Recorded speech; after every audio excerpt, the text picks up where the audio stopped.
এই দলটির নাম ছিল আওয়ামী মুসলিম লীগ। এই দলটির নাম ছিল কি?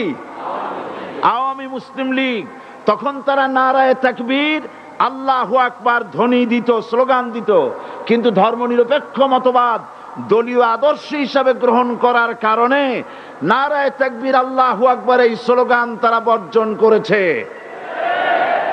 1972 সনে যখন তারা ক্ষমতায় এলেন, তখন সংবিধানের শিরোনামে মুসলিম প্রথা সিদ্ধ বিসমিল্লাহির রহমানির রহিম তারা পরিত্যাগ করেছিল।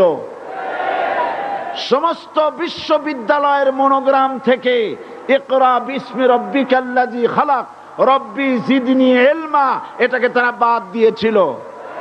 সলিমুল্লাহ মুসলিম হল এই নাম থেকে মুসলিম শব্দ বাদ দিয়েছিল।